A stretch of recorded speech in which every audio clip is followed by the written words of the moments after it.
What's going on, guys? Kigerr here, and today we're looking over Dev Note 13, Wolverine, Squad Battles, and Hero Balance. Let's jump into it.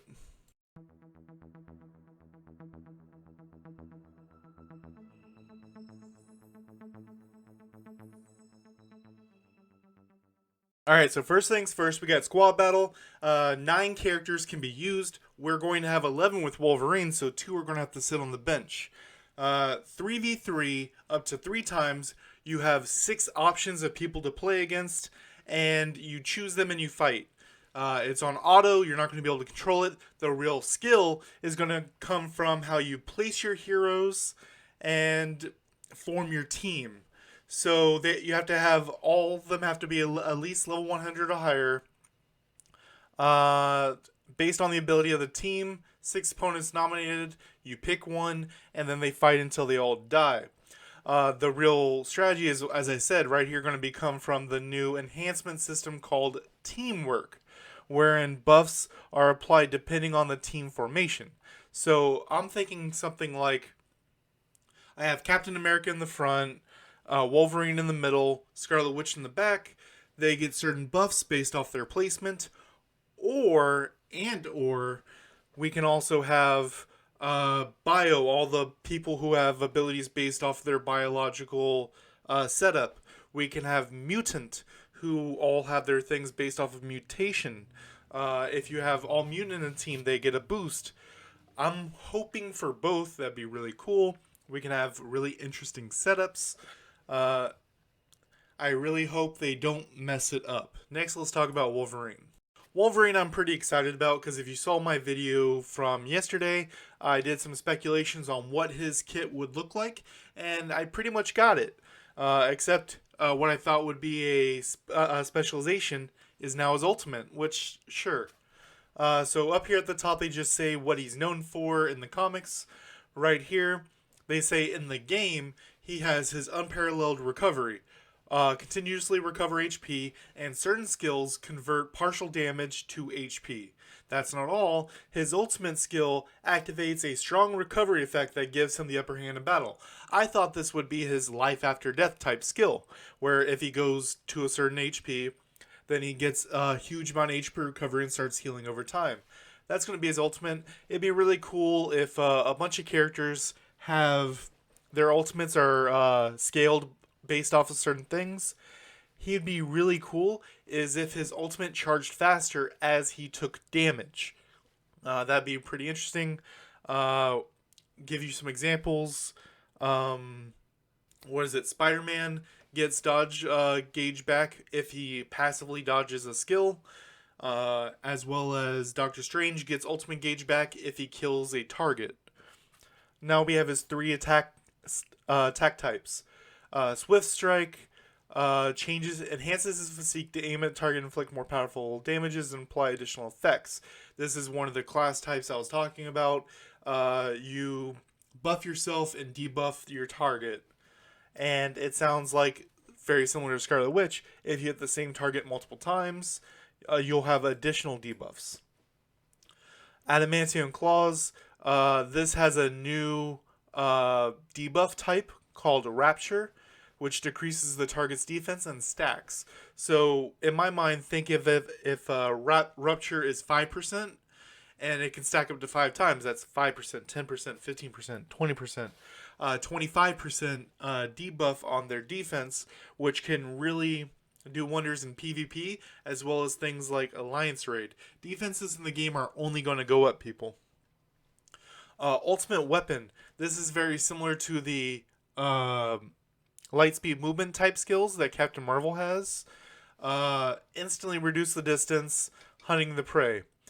He attacks fast and consistently tracks the target. This is going to be very similar to, like I said, Captain Marvel. She has the punch that closes the distance, and her jump that also closes the distance, and is untargetable during those times. I'm imagining his ultimate weapon type skills are going to be similar to that. Last but not least, balance adjustments. So to keep in mind on these balance adjustments, they said they took everything, our feedback, not just myself and the CCC people, but everyone on their official Discord. So they say your voices are heard. So if you feel something, say it. Black Widow. her motion range, motion increase, and range increase on some firearm expert class skills. If you know Wolverthor, he has been asking a long time for the snipe to be longer range. It sounds like that's happening, as well as the windup is being shortened, so you're not stuck doing little somersaults waiting on it. It also says some firearm expert skills, so that could also be things like concentrated fire or double shot. Iron Man, they're reducing the delay on his ultimate, adding a barrier, and tracking. So the first two are pretty self explanatory. The tracking is what has my head kind of curious. So either, as it is right now, if I'm in a Mega War and I target a crystal, uh, it's going to attack the crystal where it's at. If I target a player and the player moves, I'm going to attack where that player was. Now, the tracking can either be it follows the target, or I can move it with the joystick, which that's what I really want to see in the game. That'd be pretty cool whenever you use Iron Man's ultimate. Next, we have guard damage increase and decrease. They finally realized that guard damage decrease is busted as it is in the game. If someone has 100% increase and the target has 100% decrease, nothing happens, no damage. They said they're going to look at it, probably make guard damage actually do something against someone who has 100%, similar to how crit damage and crit damage decrease works, where even if you have max crit damage decrease, a crit is still a crit on you. Elemental damage adjustment. This is the most interesting one here. We have people like Storm and Star-Lord, which they call out specifically on here and say how their elemental is too much. What I want to see is right now it has 100% max elemental damage. I want to see it go down to 75%, which right now if you have maxed out Omega cards and you roll elemental damage in all 6, then it's going to be 84 in total. So you will at most lose 9% off of that, which might even be a boon when we look at this Omega card exclusive stat change, which is they realize that air to surface and surface to air aren't doing anything and are too hard to make work, so they're giving entirely different stats there. What I hope is they take this as an opportunity to reevaluate what each character has, because right now it's pretty homogenous across the board, with certain exceptions like Doctor Strange and Captain America. The rest of the field is just PvP up and down, maybe defense pierce, maybe supervillain damage, and total damage. That doesn't really do much for us, right?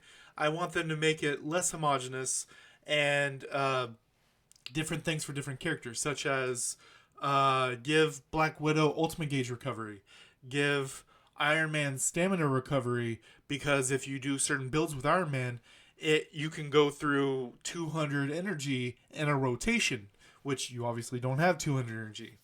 So I'd really like to see them take the time and actually give characters options. So it's not just, hey, get your PvP up and down going, get your defense pierce, and you're done. Last but not least, battle challenge. So 1 through 35, you get a time bonus, how fast you clear it. 36 and up did not. Now you're getting time bonuses so that it's easier to break ties and decide who's actually number 1. Now, let me know in the comment section down below how you guys feel about this. I don't care about the balance adjustments down here. I kind of like them, assuming that the Omega card thing works how I think and the elemental damage works how I say. They also say that this isn't all the balance adjustments. There's going to be more when the patch actually hits. I'm hoping to find out a lot more on the stream, the Chilling with Danny, tonight at 8 p.m. EST. Go ahead and check that out. And I'm going to be looking at it as well. If you join my Discord down below, I'll be talking with everyone, any questions you got, and we'll all be spitballing based off of the information we get from that stream. Till next time, guys.